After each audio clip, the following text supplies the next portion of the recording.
Hello friends, this is Dr. Pankaj Kumar, your mentor for today's session, and in today's sessions we will be talking about one of the important sections of the reproductive health, and that is what are the different measures for the birth control, right?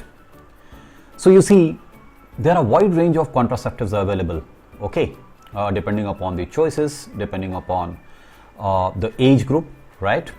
So primarily we can divide the entire contraceptive measures into four categories. One, what we call natural or traditional. Second, what we call barriers or IUDs.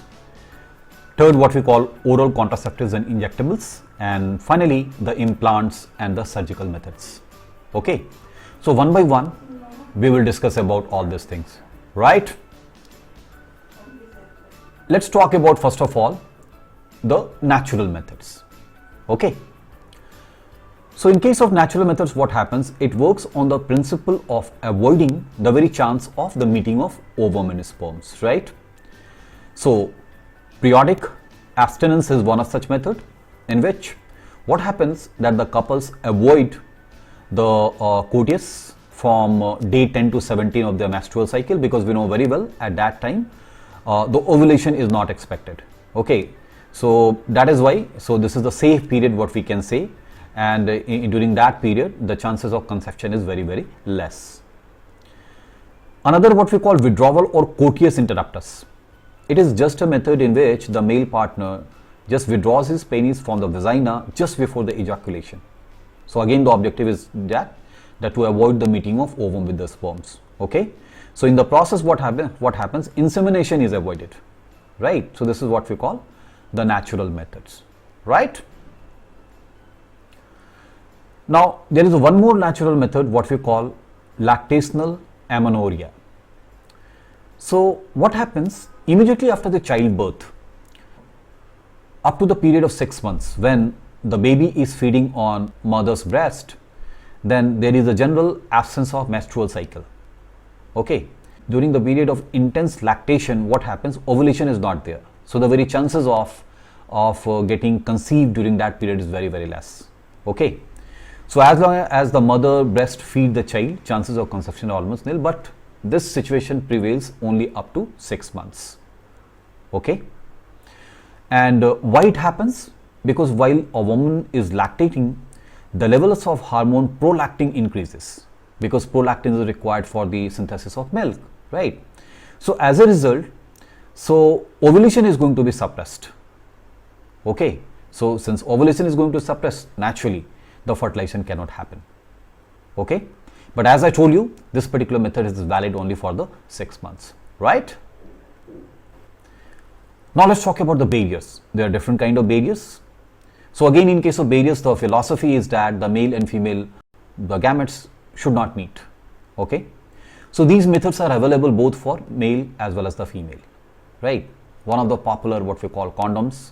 So these are the barrier made up of thin rubber latex sheet that is used to cover the penis, and during the copulatory time, what happens that the sperms are actually not being released. Okay, they are released, but they are captured, or they are prevented in entering into the female reproductive structure by this condoms, right? Second is what we call diaphragm, cervical caps and vaults. Okay, so these are also barriers, and these are also made up of rubber, but that are inserted into the female reproductive tract, and primarily they cover the cervix, right?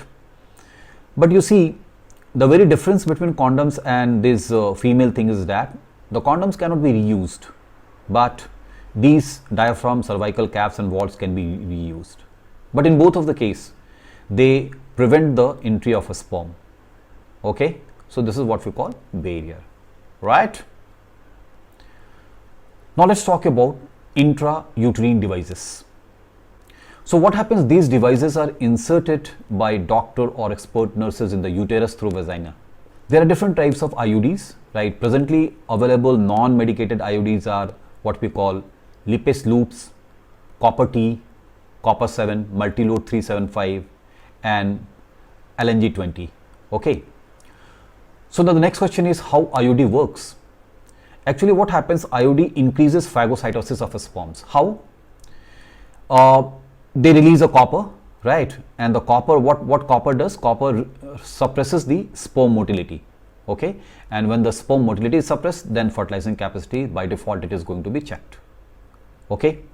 So this is how actually it is inserted. You can see there, and this is one of the most used methods among this woman, okay? So what happens? There are certain hormone releasing IUDs are also there. So as a result, they make the uterus unsuitable for implantation, and cervix become hostile to the sperms, right? And we always say that IUDs are the ideal contraceptive for the woman, okay? Right. Let's talk about oral contraceptives and injectables. So there are oral administration of small doses of either progesterone or estrogen or the combinations, okay?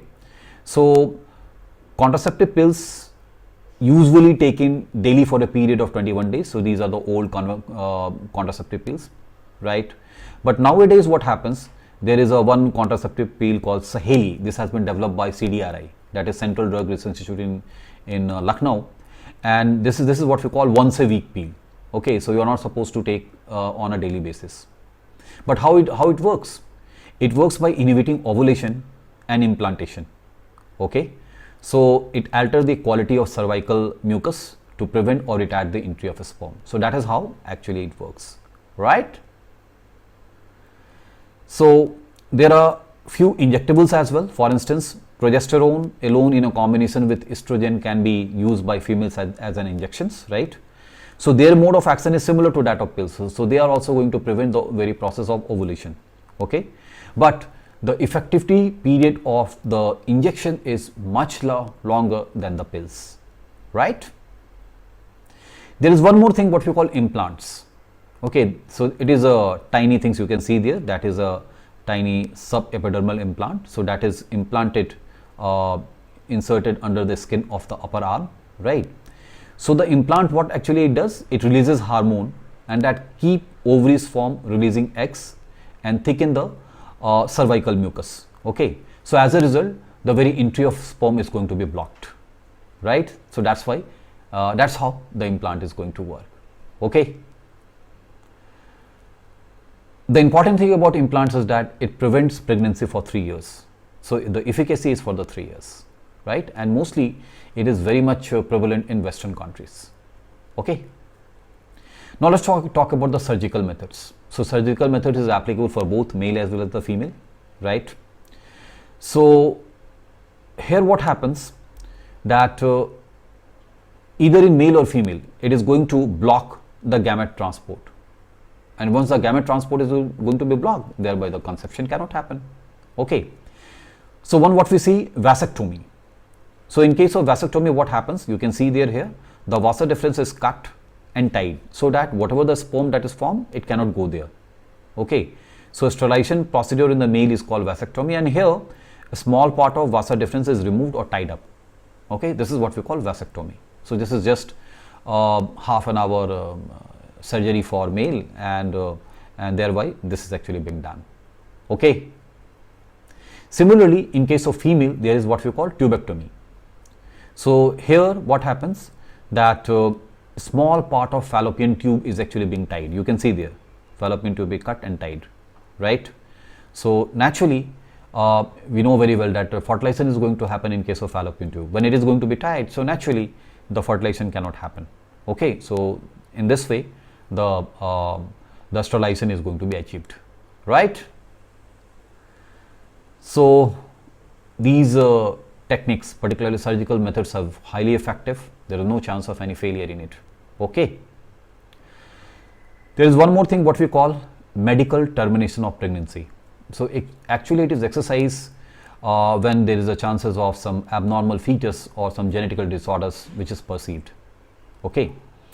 So what happens, the important thing is that in the MTP or medical termination of pregnancy or abortion, this need to be taken care of, that what is the development period of the baby, because you see, it is considered that up to 12 weeks of pregnancy is quite safe beyond that, if you are going to conduct abortion, then it is dangerous for the woman.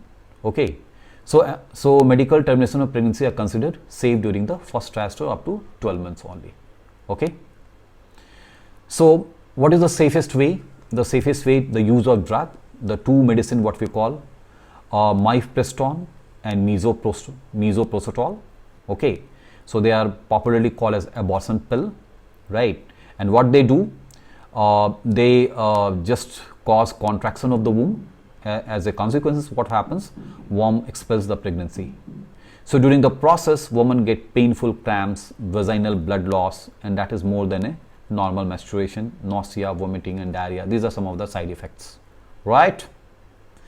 So that's all as far as this entire the different types of the birth control measures are concerned, right?